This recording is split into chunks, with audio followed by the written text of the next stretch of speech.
अस्सलामुअलैकुम सामीन, 23 रबीउल आखिर की तारीख़ शुरू हो चुकी है। 15 अक्टूबर है। ख़बर का उन्वान है देश दुनिया की अहम खबरें। पाकिस्तान और अफ़गानिस्तान के दरमियान बताया जा रहा है कि 48 घंटे के लिए सीज़ फायर हो गया है। 2 दिन के लिए कोई भी एक दूसरे पर फायरिंग नहीं करेगा। उधर इससे पहले पाकिस्तान के हवाई हमले में 15 शहरी जाँ भाग हुए हैं और उससे पहले अफ़गानिस्तान के हवाई हमले में 58 पाकिस्तान के फ़ौजी जाँ भाग हुए। कुछ फ़ौजी चौकियों पर तालिबान ने कब्ज़ा कर लिया था।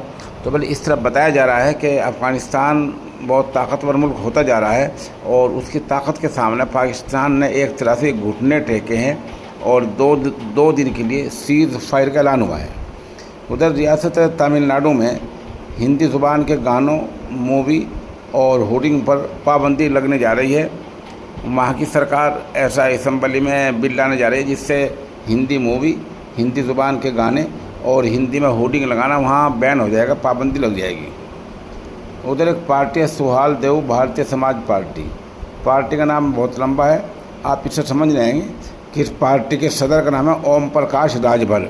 ये वही राजभर हैं जो आए दिन पार्टियाँ बदलते रहते हैं। फ़िलहाल ये यूपी सरकार में हैं, बीजेपी के शरीककार हैं। इन्होंने आज ऐलान किया है कि बिहार में वो बीजेपी से अलग हो रहे हैं बिहार इलेक्शन में और उनकी पार्टी अलग इलेक्शन लड़ेगी।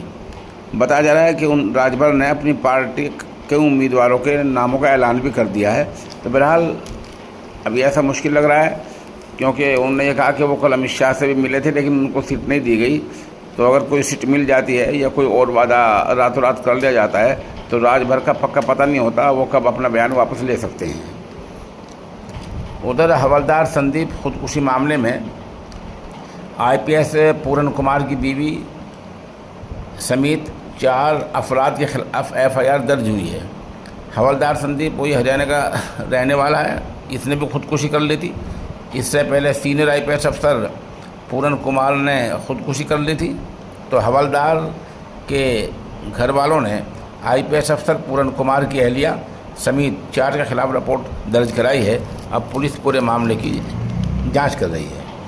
उधर चांदी का भाव हिंदुस्तान में 1,78,100 रुपये फ़ी किलो हो गया है। इस साथ हम अंदाज़ा आप लगा सकते हैं कि चांदी में एक उछाल आ गया है और भाव बहुत ज़्यादा हो गया है। अब चांदी की ज़ख़ीरा अंदोज़ी शुरू हो गई है। बताया जा रहा है कि बाज़ारों में चांदी कम मिल रही है।